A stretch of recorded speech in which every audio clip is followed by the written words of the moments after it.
안녕하세요. 개짝 심피경입니다. 오늘은요, 월요일 휴일이에요. 무엇보다 지금 이 시간이 너무나 좋은데요. 실은 제가 시골에서 이곳 자연 속의 삶을 살아가고 있지만 실로 이러한 시간이 매일이지 못해요.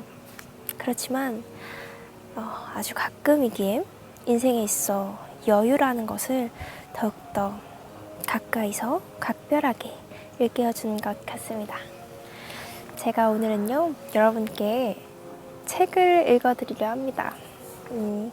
아시는 분들께서는 아시겠지만 저는 어릴 적에 책을 절대적으로 좋아하지 않았기에 책 한 권을 완독해 본 적이 없었는데요.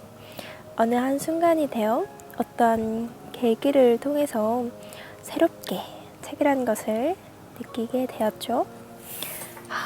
여하튼 제가 오늘 여러분께 읽어드릴 책은요, 바로 가면과 본색이라는 책입니다. 가면을 벗기면 본색이 보인다. 여기 천공 스님께서 지어주신 책이고요. 여기 사례를 보시면 1장 사회 가면과 2장 개인의 가면, 그리고 3장 종교의 가면과 4장 지식의 가면, 그리고 마지막으로 5장 정법의 길, 이렇게 사례가 나와 있는데요. 오늘 저는 이 책을 여러분께 읽어드리기 이전에 이 책이 담고 있는 어떤 메시지를 여러분께 대신하여 전해드리고자 하는 마음으로 이 책을 읽어볼게요. 이 세상에는 무수한 가면들이 존재할 것이에요. 그렇지만 이 책을 통한다면 삶에 있어 일상에서도 조금 더 가까이 여러분께 가닿기 이전에 와닿으실 것 같다는 생각이며 마음입니다. 네, 그리하여 제가 처음으로 읽어드릴 2장 개인의 가면입니다.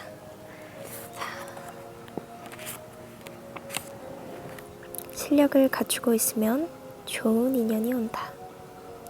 불교에선 옷깃만 스쳐도 500생의 인연이 있다고 한다.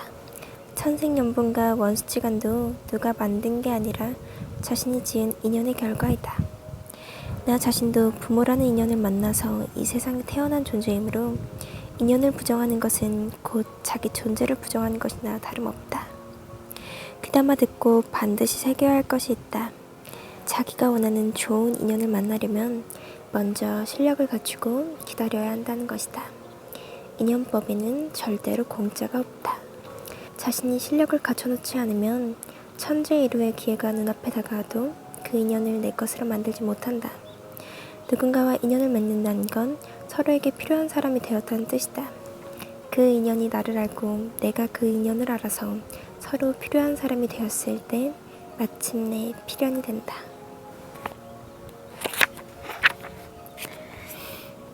착하게 살기보다 바르게 살라. 부모님과 선생님들은 자녀와 학생들에게 착하게 살라고 가르쳐왔다. 과연 이런 교육이 학생들의 성장에 도움이 될까? 전혀 안 된다. 물론 교육이 잘못되었다는 건 아니다. 겉으로는 착한 척하면서 뒤로는 온갖 악행을 저지르는 건 착한 교육으로 빚어진 허점이다. 이쯤에서 당신에게 묻고 싶다. 어떻게 사는 것이 착한 삶일까?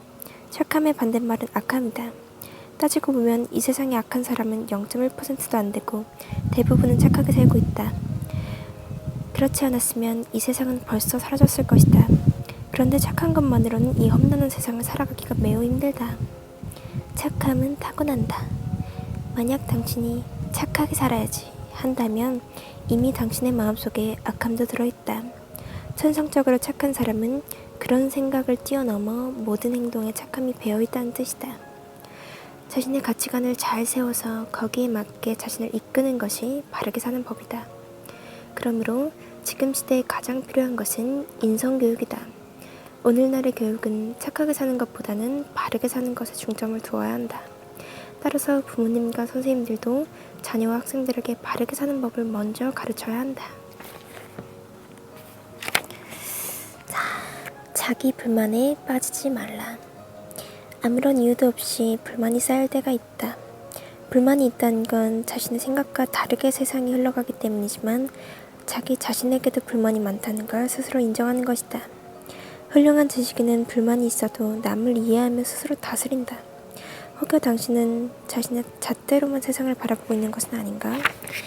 자신의 잘못된 견해로 인해 불만이 가득한 것은 아닌지 한 번쯤 자신을 되돌아보라.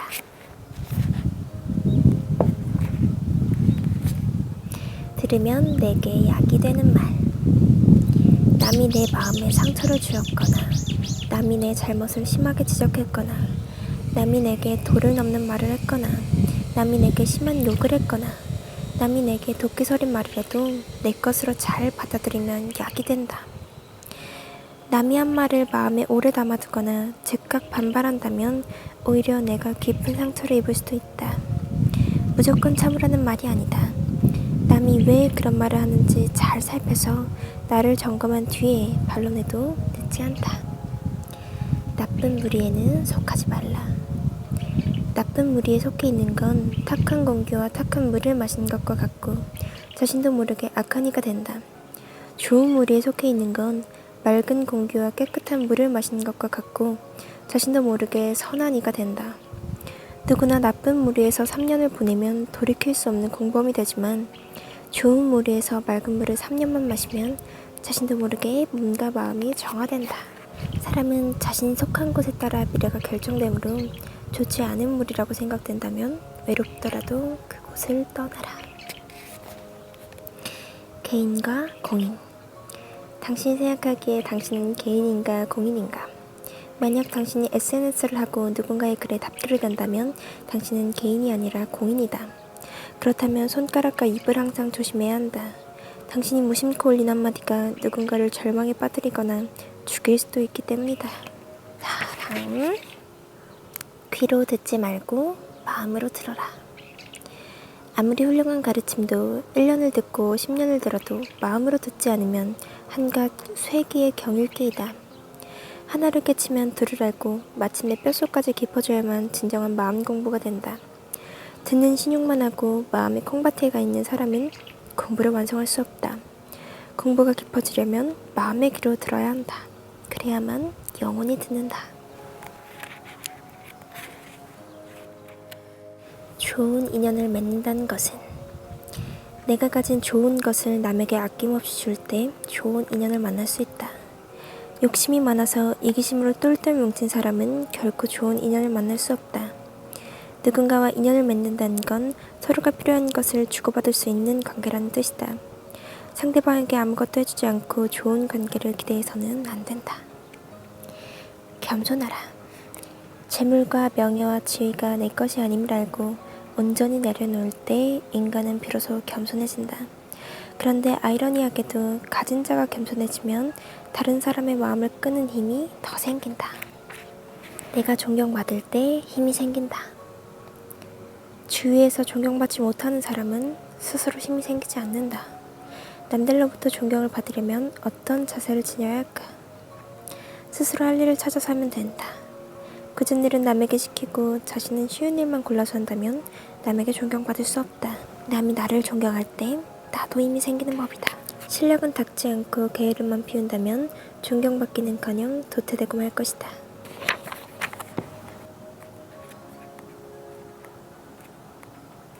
영혼은 육신을 움직이는 주체다. 영혼은 마음 에너지로서 내 몸을 움직이는 주체다. 영혼이 맑은 사람은 육신도 깨끗하지만 영혼이 탁한 사람은 육신의 기운도 흐리다. 좋은 생각을 하고 좋은 일을 하면 영혼이 맑아지고 에너지가 넘치게 된다. 좋은 인연을 만나는 법. 느낌이 좋은 사람이 있다. 그와 좋은 인연을 맺으려면 내가 먼저 다가가서 그에게 좋은 에너지를 줘야 한다. 좋은 에너지란 내가 가진 좋은 마음, 내가 가진 좋은 생각, 내가 가진 좋은 기운을 의미한다. 내가 좋은 에너지를 주지 않았는데 좋은 인연을 바란다면 잘못된 생각이다. 인연에는 공짜가 없다. 누군가와 좋은 인연을 맺으려면 그에 상응하는 대가를 줘야 한다. 누군가와 좋은 인연을 맺으려면 먼저 상대방에게 다가가서 자신이 가지고 있는 좋은 에너지를 나눠줘라. 인연을 만드는 방법. 어떠한 인연이 내게 다가왔을 때 그 인연을 감당하지 못할 경우에는 거부하지 말고 그냥 미소로 대하라. 내가 그를 충분히 이해할 수 있을 그때 비로소 인연을 맺으면 된다. 대자연은 갖가지 인연들을 알게 모르게 섞어서 보내준다. 그 중에는 선연도 있고 악연도 있다. 때로는 감당할 수 없는 인연도 있다. 자신이 감당할 수 없는 인연이라면 거리와 시간을 두고 깊이 생각하라. 어차피 맺어질 인연이라면 시간이 흐른 뒤에도 이어지게 되는 것이 대자연의 법칙이다. 좋은 것을 두고 행복이라고 착각하지 말라. 사람의 육신은 눈, 귀, 코, 입, 몸, 뜻으로 이루어져 있고 이를 불교에서는 아니비설신이 또는 육근이라고 한다. 예쁜 것, 즐거운 소리, 좋은 향기, 달콤하고 맛이 좋은 것, 몸에 쾌감이 일어나는 것, 느낌이 좋은 것 등 우리 육신은 이 6가지 즐거움을 본능적으로 추구한다. 좋은 것에는 그저 그렇고 조금 좋고 많이 좋은 것 등 단계가 있지만 그것들은 일시적인 현상일 뿐 영원하지 않으며 때가 되면 사라진다. 따라서 좋은 것들은 단지 한때의 기분일 뿐 그것이 진정한 행복이 될 수 없다. 단지 우리가 그걸 행복이라고 착각하고 있는 것 뿐이다. 진정한 행복이 무엇인지 지금까지도 모르고 있었던 것이다. 행복은 늙거나 줄거나 하는 고무줄 같은 것이 아니라 영원히 변하지 않는 금강석과도 같은 것이다. 나는 누구인가? 나라는 존재는 대우주의 관점에서 바라보면 보잘것없는 존재에 지나지 않는 것 같지만 실은 대우주를 운용하는 원소이며 핵심 주체이다. 우리는 각자가 상상할 수 없는 큰 에너지를 저마다 지니고 있다. 그럼에도 삶이 힘든 이유는 자신의 가치를 알지 못하거나 제대로 운용하지 못하고 있기 때문이다. 지금부터라도 자신의 존재 가치를 찾는 공부를 해야 성장할 수 있다. 당신은 안주할 것인가, 나아갈 것인가? 선택은 오직 자신에게 달려있다. 인연. 세상의 모든 것들은 인연 따라 만나서 인연 따라 사라진다. 눈먼 거북이가 태평양보다 넓은 바다를 100년 동안 떠돌다가 나무 판자 구멍 속으로 고개를 넣고 숨쉴 확률만큼 나에게 맞는 인연을 만나기란 정말 힘들다. 당신 곁에 있는 인연을 아끼고 사랑하라. 지금 당신에게는 그 사람이 가장 소중하다. 4장 지식의 가면입니다. 존경심은 저절로 일어나는 것이다. 존경심은 누군가로부터 도움을 받았다고 해서 생겨나는 것이 아니라 누군가로부터 도움을 받고 진정으로 고마움을 느낄 때 저절로 일어나는 것이다. 소중한 것을 잃었을 때 사람들은 자신에겐 무엇이 가장 소중한지 모르고 산다. 소중한 것을 잃고 나서야 그것이 소중한 것임을 안다. 그래도 늦지 않다. 그것이 자신에게 소중한 것임을 알았다는 사실만으로도 충분하다. 중요한 것은 지금부터다. 소중한 것을 잃었을 때라도 노력하면 당신에게 소중한 것을 되돌려준다는 걸 잊지 말라. 그건 사랑이 아니다. 우리는 지금까지 사랑이 무엇인지 제대로 모르면서 사랑을 갈구해왔다. 그렇다고 잘못된 것이 아니라 사랑의 실체에 대해 모르고 있었던 것뿐이다. 누군가를 좋아하는 걸 두고 사랑이라고 착각했던 것이다. 그건 사랑이 아니다. 좋아하고 기뻐하고 즐거워하고 행복한 뒤에 마지막으로 오는 것이 사랑이다. 사랑은 누군가를 존경하거나 존경받을 때 오는 것이므로 존경심이 없으면 그건 사랑이 아니다. 남편 또는 아내를 사랑한다는 말은 그저 좋아한다는 것에 지나지 않는다. 누군가를 사랑한다는 건 좋은 감정도 미운 감정도 모두 초월한 것이다. 사랑에는 후퇴가 없으며 죽어서도 갈라질 수 없다.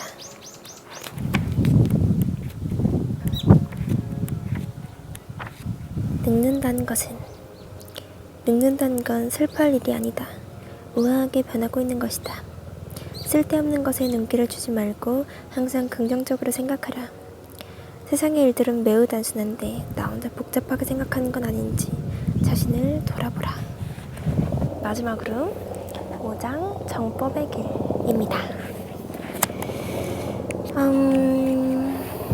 뿌리는 죽지 않는다. 식물의 잎이 마르고 줄기가 시들어도 뿌리가 있으면 다시 잎이 돋아나듯이 뿌리가 강한 사람이 되어야 한다.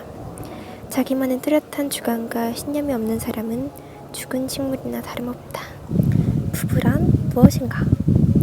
부부는 의지하는 관계가 아니라 서로 돕고 사는 관계가 되어야 한다. 서로 의지하면서 사는 것이 큰 득이 되는 것 같지만 어려움은 어려움을 낳기 때문에 늙을수록 의지하는 건 좋지 않다. 부부는 동반자이므로 평생 서로 존중하면서 살 의무가 있다. 나중에 죽어서 영원이라도 함께하려면 이와 같은 마음으로 살아야 한다. 이것이 바로 부부라는 관계이다. 가장 중요한 행복은 어떻게 오는가? 행복은 돈이 많다고 해서, 명예가 있다고 해서, 권력을 쥐었다고 해서 오는 게 아니다. 쟁취했을 때 느끼는 감정은 그저 좋은 것에 불과할 뿐이지 그것이 행복은 아니다. 그렇다면 행복은 어떻게 오는가? 자신이 해야 할 일을 찾아서 진짜로 했을 때 행복이 온다. 자신에게 솔직하라. 타인이 솔직하지 않은 모습으로 다가온다면 자신에게 어떤 문제가 있는지 점검하라. 타인이 솔직하지 않은 모습으로 다가오는 건 지금 당신이 처한 환경이 좋지 않기 때문이다. 타인이 솔직해지기를 바라지 말고 당신이 먼저 솔직해져야 한다. 대자연은 이미 우리에게 복을 주었다. 인간이 즐겁게 살 수 있도록 대자연은 모든 환경을 만들어 주었다. 그런데 인간이 자연을 훼손하여 스스로 공경에 빠지고 있다. 인간의 이기심에서 비롯된 환경오염이 지구를 병들게 한다. 공기와 물이 오염된 것은 물론이고 세계를 공포로 몰아넣고 있는 코로나 바이러스도 바로 그 때문이다. 대자연은 인간에게 편안한 환경을 만들어줬지만 인간이 눈앞의 욕심으로 스스로 공경에 빠졌다. 이제라도 늦지 않다. 대자연의 법칙대로 자연을 아끼면서 살면 얼마든지 편안함을 누릴 수 있다. 고집 있는 사람, 고집 없는 사람. 본디 능력 있는 사람이 고집도 세다. 이런 사람은 자기 일에 책임감이 강한 반면 고집이 없는 사람은 술에 술 탄 듯 물에 물 탄 듯 일을 처리하는 경향이 있다. 나는 자기 주장이 강하고 고집 센 사람을 좋아한다. 그보다 더 훌륭한 사람은 상대방을 설득하고 이해시켜 수긍하게 만드는 사람이다. 당신은 어떤 사람이 되기를 원하는가? 네, 이렇게 책 읽어드린 것 이전에 내재되어 있는 의미와 뜻을 제가 대신하여 전해드려 보았습니다. 제가 이 책을 16살 중학교 3학년 때, 그러니까 작년에 읽었었는데요. 이 책은요, 우리 삶의 일상을 살아감에 있어서도 가슴속 깊이까지 받아들인 만큼 혹은 그 이상을 흡수할 수 있도록 이 세상에 던지고자 하는 메시지를 내포하고 있는 모든 것을 다 풀어주신 듯한 느낌을 저는 받습니다. 그렇게 더욱 고이 감사하며 기쁘게 읽을 수 있는 것 같습니다. 어느덧 경칩도 엊그제가 되었고 이 완연한 봄날 여러분 모두 경청하시며 나눠하신 봄날 되세요. 안녕.